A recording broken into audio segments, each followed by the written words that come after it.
Who are you? I forgot. Joe Menlo, right? Oh yeah, Ed Catto. Oh, Ed Catto. Okay, I'm so sorry. Ed That's Catto. All right, hold on. All right, here we go. Welcome back to the podcast. Today, I am pleased to do another TwoMorrows show. Today is Ed Catto. He is the editor of RetroFan. Ed, every time I have somebody on the show, I ask them the same question. What's your origin story and what got you hooked on comics and made you a lifelong fan? Oh, sure. Yeah, Ron. First of all, thanks for having me, and thanks for all the RetroFan and TwoMorrows support. We really appreciate it. I was one of those little kids during the Adam West show who'd like be running around with a towel around my neck as a cape, and that was such a big deal back then, right at the peak of Batmania. But really, I was also like the Italian kid. And every Sunday we'd go over to my grandmother's house for Sunday dinner. And she'd call like on Saturday and invite my mom as if it was a formal process. And I remember thinking like, we do this every Sunday. Why does she even call like that? But we'd go. And then afterwards, I'm in a small town, so my family like knows everyone and is related to everyone. My uncle ran this newsstand. And the deal was after macaroni dinner, you could go to the newsstand and buy one thing. And my brother would always get some cheap plastic toy, and I'd always get a comic. So like every week, get a comic, boom, boom, boom, little by little, start to grow the collection. And from there, it just latched on. I was one of those guys who loved comics. I never stopped when it got to be like that dating stage. Sometimes we put comics away. I still read comics. So yeah, I've been doing it for a number of years, and just love comics and the whole scene. So for fans who don't know about RetroFan, we'll talk about RetroFan, but tell the fans a little bit about yourself in general, what type, what you've done, and a little bit about Ed Catto. Oh, sure. So I'm a guy who primarily was a marketing and advertising guy. I was in ad agencies and then did a lot of startups. And every time I do one of those things, it kind of be involved with comics. I figured out a way at Nabisco to do a program with Marvel. And, we did a program with Valiant Comics back in the day. And then as a advertising guy, again, we'd work with Marvel and DC and try and figure out like a fun thing to do. I generally worked on bigger brands like Oreo and, Snuggle Fabric Softener and Lever 2000 and Planters Peanuts, all those type of things. From there, I kind of went in and then got really involved and very focused. So I was a part of a startup where we assumed the rights to an old toy property, and we're still doing that. And then also I started an agency with my great pal, Steve Rotterdam, Bonfire Agency. And that was an agency that was meant to be focused on helping big brands work with geek culture. So publishers and comic conventions and the whole bit. Along the way, I worked for Reed Elsevier. I helped launch New York Comic Con. I've been involved with a bunch of conventions, including Salt City Comic Con and currently Ithacon, the nation's second longest running comic convention. My day gig is as a professor at the Ithaca College School of Business. So I teach startup and business classes there, and we sneak in a lot of pop culture and comics too. How long have you been involved with Ithacon? Well, that's a loaded question, Ron, because when I was a little kid, like, when I was going to the Sunday dinners and all that, there was a flyer at a drugstore called Phase. And I vividly remember seeing this flyer for Ithacon. And at that time, like in the Marvel books, bullpen pages would talk about conventions and that. So I kind of knew about comic conventions. And it's like, whoa, Mom, there's a comic convention about an hour from where we live in the town of Ithaca. Can we go? Can we go? Can we go? And my dad had gone to Cornell, which is in Ithaca. So we were very familiar with the town. And the answer was sure. So we went, and my mind exploded. I just loved Ithacon as a little kid. I met pros like Marv Wolfman and Walter Simonson, who became friends later on. And then I went to Cornell as well. So when I was at Cornell, I was involved with the comic book club that ran Ithacon. I didn't really have a leadership position there, but it was a lot of fun. And then since I've returned to this area, most of my career was in Metro New York. Since I've returned to the area and started teaching and been at Ithaca College, I've been involved with Ithacon. So it's been about 5 or 6 years, I guess, been re-involved with Ithacon at this point.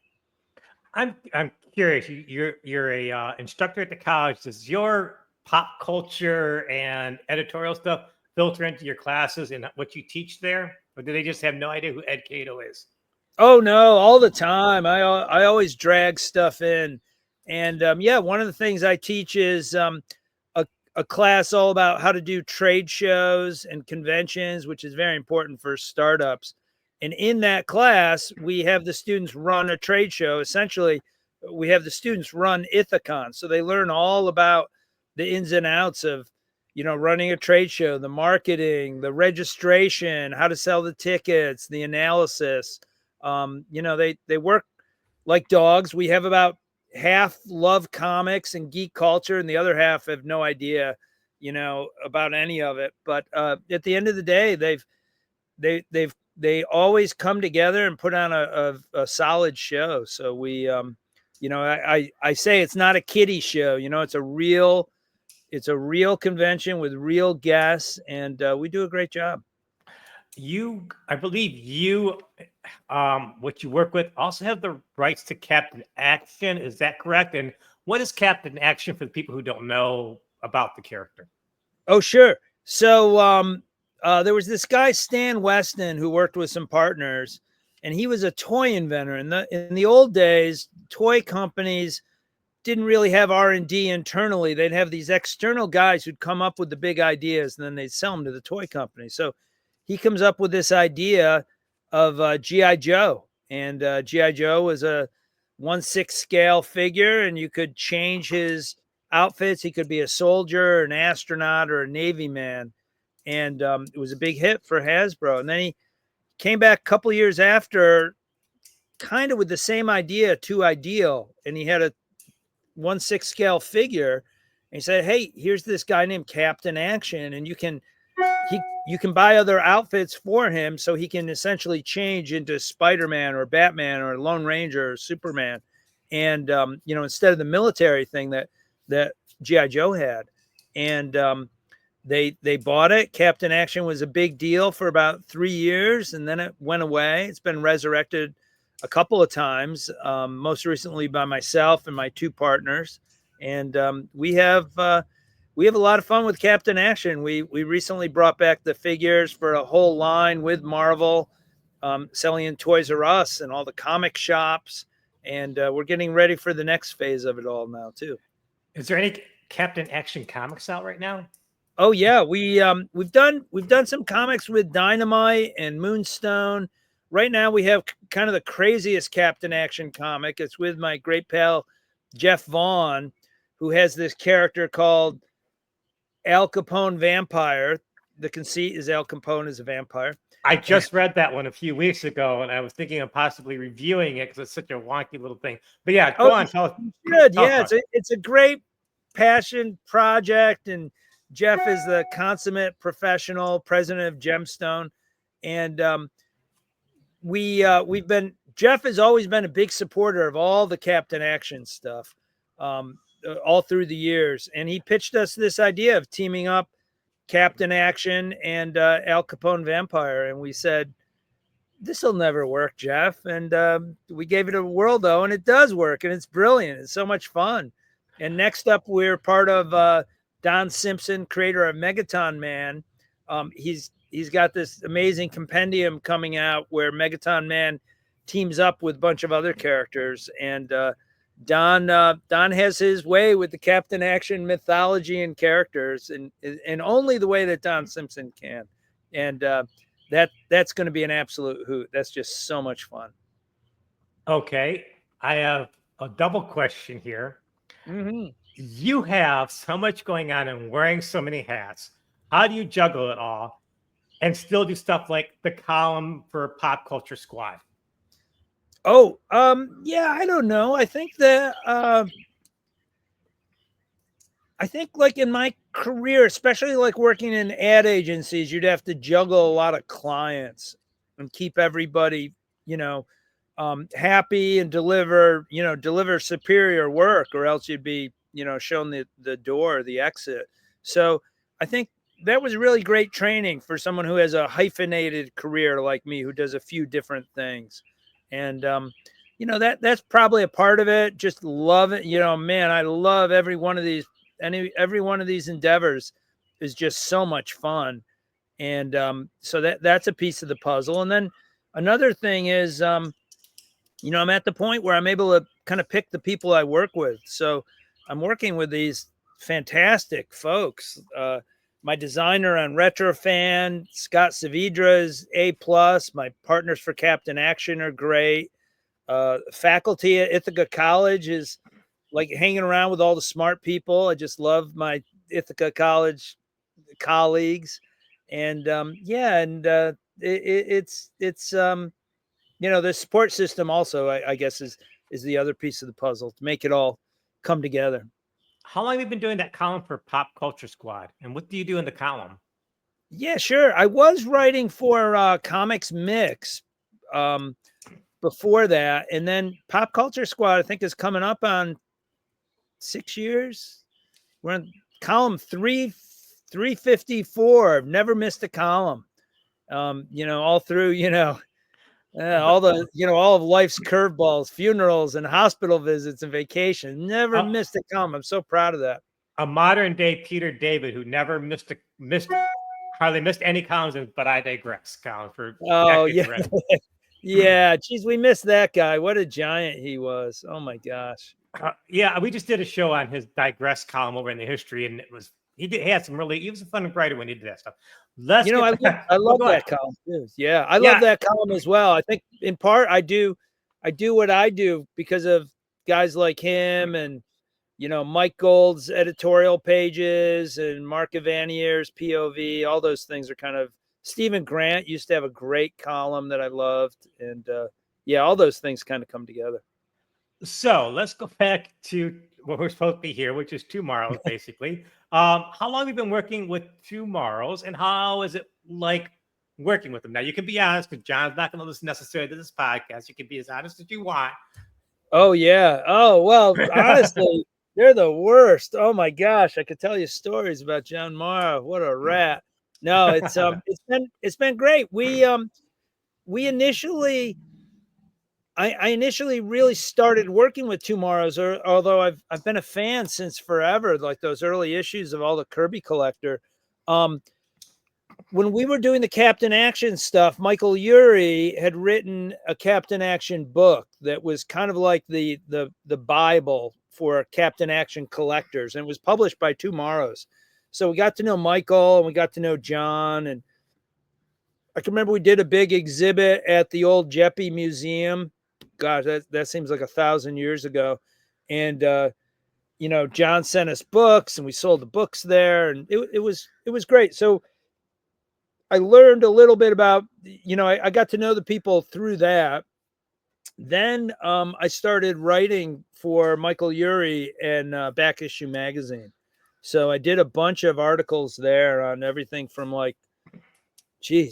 Thriller from DC, the War is Hell book from Marvel with a great Chris Claremont and Tony Isabella interview. And I did a book on Archie, the Sabrina Chilling Adventures type thing, really chilling adventures.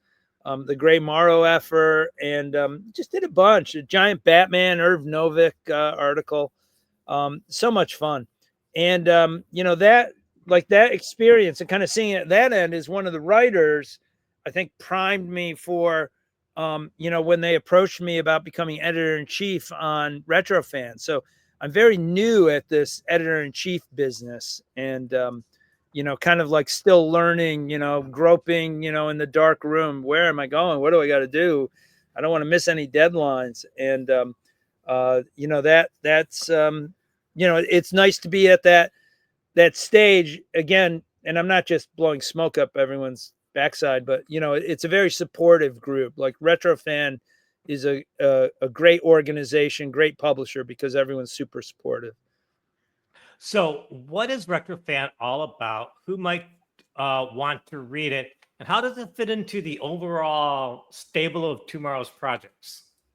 Sure, I'd say we're one step over. TwoMorrows is all about comics history and celebrating comics history, but there's some other things that kind of find a place underneath the tent of TwoMorrows, like Brick Journal, which is all about Lego collecting. And you could argue that like Lego collectors are similar to comic collectors in many ways, and it makes sense to have that magazine. And I'd argue that as well. RetroFan is not necessarily about comics, although sometimes we just kind of put our toe in the comic water for RetroFan. But it's really a little bit bigger. It's celebrating pop culture in film and TV and toys and fads.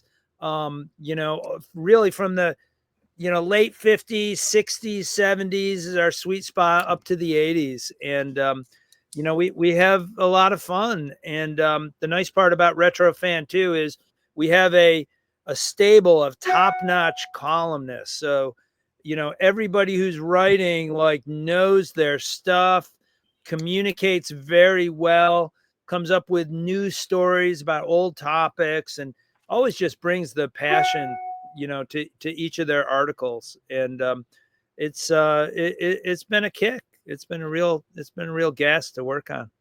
So, why did you decide to become editor of RetroFan, and how that transition go between you and the previous editor, Michael Yuri? Oh yeah, I thought I was interviewing for the Vanity Fair editor position, and they fooled me on it. Yeah, so okay, yeah, I'll take this one though. That'd be great. No, I knew Michael Yuri from all those other things, and so Michael struggling with some health issues. It's a real drag, and he asked if I might be interested in it. So I apprenticed under him as assistant editor for about 6 months, and that was great. I got to learn the ropes, and he showed me all the things to do. And as I mentioned, the designer Scott Saavedra is a great guy. I feel like Scott and I now are kind of Starsky and Hutch, but he's definitely the senior member, so he's kind of showing me along. So it's gone very well. It's always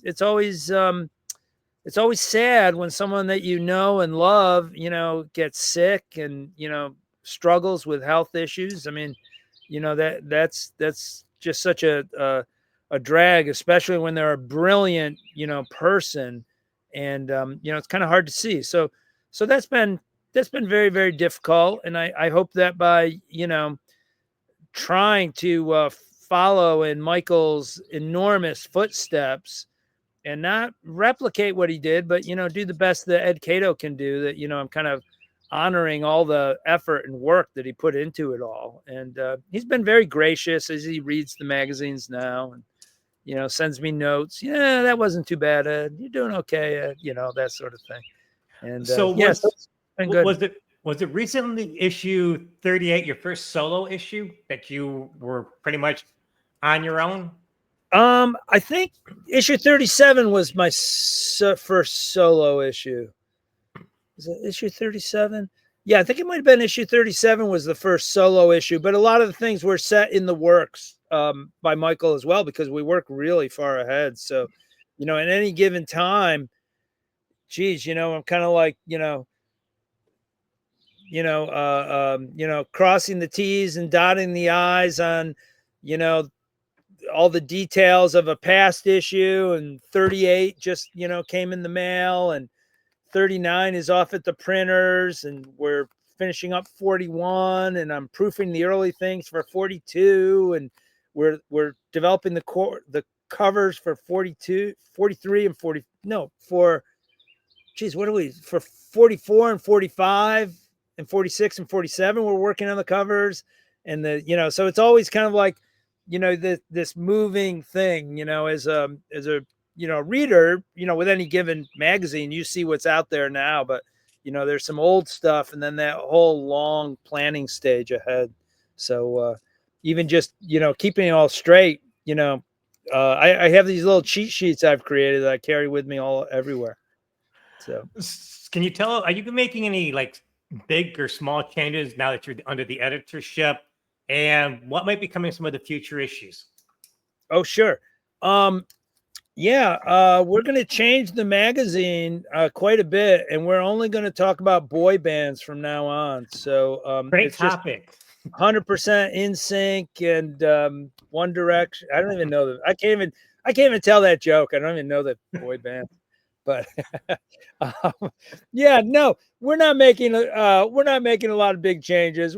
I'd say we're making some tweaks and trying to lean into the stuff that that I love. And Scott Savidra is just a brilliant guy, and the stuff he loves. And also I think that as an editor for this type of role, it's a lot like managing people in an ad agency, the creatives in an ad agency, where you want to figure out what someone does really well and then get them to do their best work, that month. And then once that's done, get them to do it again, even better the very next month.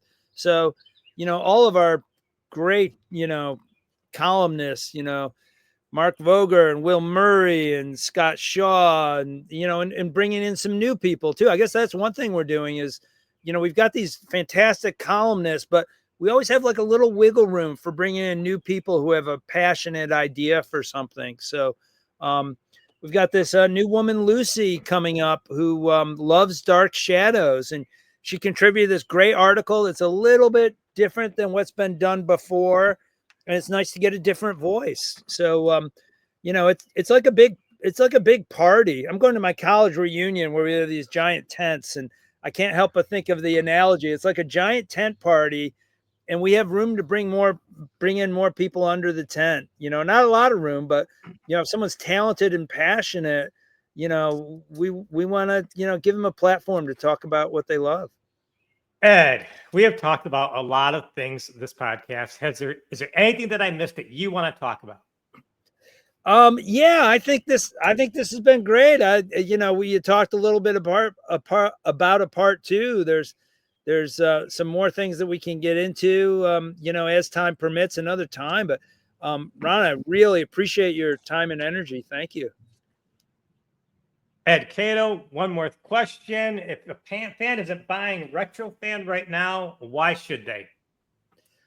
Oh, anyone who's not buying RetroFan should at least go to the TwoMorrows site and give it a look-see. TwoMorrows has this great way to sample all the issues, so you can read a page or two and see what happens. And one of the reasons, like before I was working for RetroFan, that I loved it is because there'd be something on the cover. I'm like, oh, I really like that thing.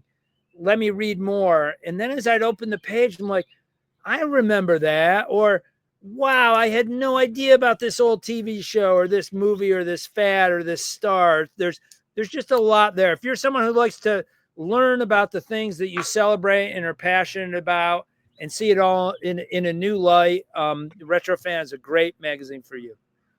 Ed Catto, new editor of RetroFan, TwoMorrows Publishing. Thank you for joining me on the podcast.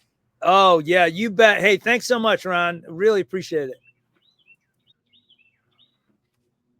Welcome to another edition of Fantastic Comic Fan Presents. This is one of the two indie comic podcasts that I do. Today, I am doing something very different. Usually, I have a ton of talking points that I give a guest. And I am welcoming Ed Catto, who is also on the regular feed this week for the regular podcast, Fantastic Comic Fan, which I am doing a bunch of TwoMorrows shows. Now, Ed has also agreed to talk about a property that he and his partners have control of and are putting comics out. So, Ed, first off, Ed Catto, tell the fans a little bit about yourself. Sure. Yeah, Ron. Thanks for having me, by the way. Yeah, my name's Ed Catto, and I've been involved with comics for a long time, passionate comic fan, and involved in the business side a bit. And one of the really fun things I do with two partners, Joe Ahern and Michael Polis, is run Captain Action Enterprises, where we make sure that my favorite childhood toy is out there not here and now in 2025. So, tell me briefly, without going too much history, when Captain Action started and why and when you guys bought the rights to Captain Action. Sure. Captain Action started in the 60s. He was an action figure. In fact, the first superhero action figure, Ron, created by the guy who created G.I. Joe. And much like the way G.I. Joe could change into a Navy guy or an astronaut, Captain Action would change into Superman or Lone Ranger or the Phantom or Batman, that whole superhero thing. In fact, it was an amazing licensing deal that the creator put together with all different companies. And, even as I spoke to him, he talked about, driving around Manhattan in cabs and having contracts, written there by the admins with carbon copies. But anyways, it was this old toy that we just loved. It had a great comics history too. We jumped on board and assumed ownership of Captain Action in 2009.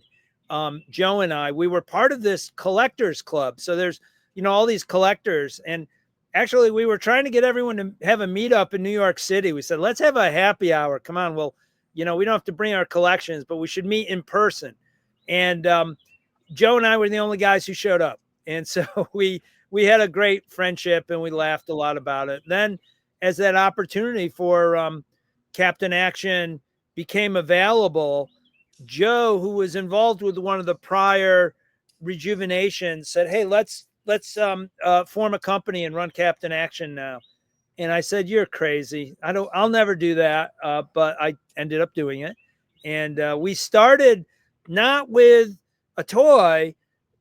Toys are hard. Comics are hard too, but with a comic series. So as we relaunched Captain Action in those days, we relaunched Captain Action number 0 at Moonstone. Beautiful Paul Gulacy cover. Fabian Nicieza wrote it, and it was their best-selling book at Little Moonstone back in the day. And we've been publishing comics and toys and collectibles ever since. So, Dynamite recently, they put out a Captain Action comic. How long ago was that?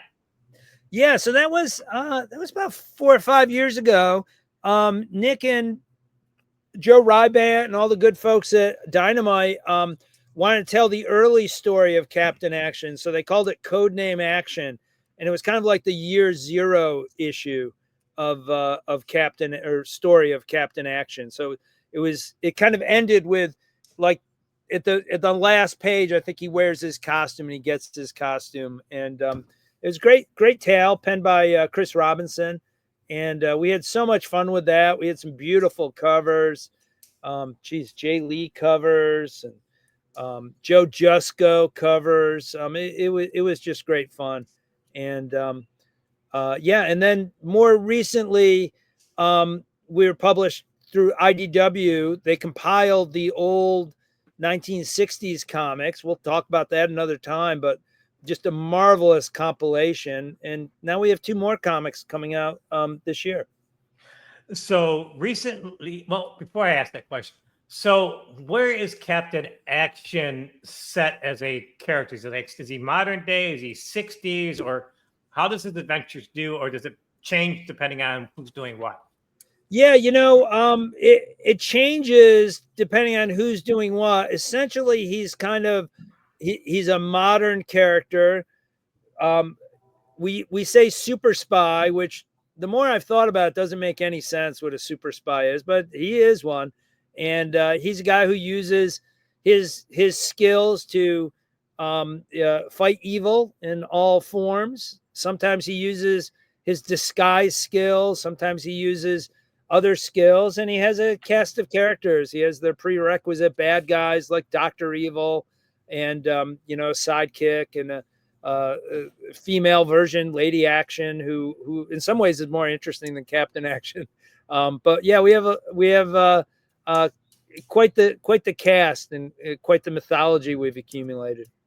So speaking of mythology, American mythology just recently did the one with Al Capone, right? That's exactly right. Yeah, Al Capone Vampire Hunter and Captain Action team up, like unexpected team up, and somehow it all just works. It's a great story written by Jeff Vaughn, gorgeous art by the Frime brothers. In fact, I bought a page and it should be arriving. Should be arriving today or tomorrow. I can't wait to see that page. But yeah, it's a great it's a great series, and we introduce in that a new character called Professor Fangs, who's going to be a bad guy and who's going to figure very heavily into the toy line. So we're really excited for Professor Fangs. Is there a possibility of another issue of Al Capone in the future? Oh yeah, absolutely. Always a possibility. So you also have something coming out with Don Simpson, correct? Yes. Don is a fantastic guy. I don't know if you've had him on the show yet, but you must. Yes, you must get him immediately. He's just a fantastic individual. A real if you admire creative entrepreneurs who stick with it and fight the good fight, Don Simpson's the type of guy that you admire, and I admire the heck out of him. He's been a longtime fan of his work. I met him because I helped run a convention, and he was complaining one time that he was at a convention and the cosplayers and R2-D2 were so noisy, and he couldn't talk to any of the fans. And so I said, Don, come to my show, and we'll treat you like a king. We'll make sure that you have a really good experience. And he bit. He's like, okay, we'll give it a go. And we've had him back 3 years now, and the fans love him, and we just love him. He's a great guy. He came up with this idea of incorporating Captain Action into his Megaton Man Multi-Mentions book, which is his long-time proprietary character, Megaton Man, interacting with all different characters, some by the creators, although the Captain Action story Don did. And it's a great it's a great effort to be a part of. We're really excited for that. So this is getting kind of meta. Would you consider Captain Action and all these various stories the same Captain Action or different multi-universe Captain Action? I'm glad you asked that. And I think it's such a fascinating thing because, part of it you could say, well, there's a Batman and Bat Wheels for young children, and there's Batman movies for people who don't like comics, and there's a new Batman #1 coming out soon for people who like comics, and they're all slightly different. And really, if you go back, the Shadow, a precursor of Batman in many ways, was so different in the pulps than he was in radio. It's like two separate characters almost, like, very, very different. What he was doing, his whole setup, his supporting cast, his mission. And, I think I feel okay with that. And I hesitate because, as an old time comic nerd, I want all the continuity to work out perfectly. When does this one take place? When does this adventure take place? And, Captain Action, we've got a lot of different things going on. So, we like to stay consistent and have Captain Action be Captain Action. I think if you squint, everything kind of fits, but some of them are a bit of outliers. How do you decide who's going to publish what with Captain Action, and why haven't you guys, or have you done your own Captain Action comics? Oh, well, the answer is, let me take it in reverse. We Go. have. We published through Moonstone for about 6 or 7 years, and then we published through Dynamite, and that was really our effort with Dynamite, and those were great. Those were great efforts, and we had a lot of fun. I think that we're at the point with Captain Action where we're really trying to work like on toys. We've got this animation pitch that we're hip deep or neck deep in, I'd say, and trying to like coordinate it all at the same time gets to be very difficult. When we created our toy line that was in Toys R Us, like looking back, we shouldn't have been able to do it. We kind of, I think our naivety helped us because we shouldn't have been able to launch in Toys R Us without a cartoon show back in those days, without some other thing to prop up the property. But we did, and it was great. So as we go forward, we're trying to be very mindful about everything. But at the same time, we love comics, and we love working with our friends like Don Simpson and Jeff Vaughn, and we're always up for a fun project. So, in theory, let's say Acme Comics wants to do a Captain Action comic book story. What's your criteria for allowing somebody to help you put out Captain Action comics? I'm just curious. Oh, sure. Well, we're a lot of people create IP as a as a sales promotion pitch deck, for the big movie. Hey, here's my comic, but really I want to make a movie or I want to make a streamer. And there's nothing wrong with that, but that's not our approach, and that's not what we've tried to do. So we're always looking to make sure that anything that we do kind of fits with the other different efforts that we have. And sometimes we're really successful and sometimes we struggle and stumble, but trying to work with publishers that we can align with what we're trying to do and how it fits into the big picture is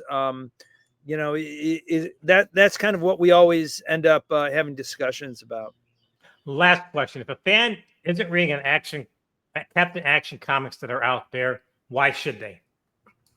Oh, I think if there's a fan who wants something that's fun, also something that's self-contained. Captain Action has a long history, but these two projects, Megaton Man, Multi-Mentions, and Captain Action versus Al Capone Vampire Hunter, are quick bursts of fun adventure. And I think if that's your thing, I'd say give it a try. We'll be at San Diego, where we typically have a panel at San Diego. We'll make announcements for that, as at the proper time. But we're excited and hope people give it a try. Ed Catto with Captain Action, thank you so much for joining me today. All right. Hey, thanks so much. I appreciate it all, Ron.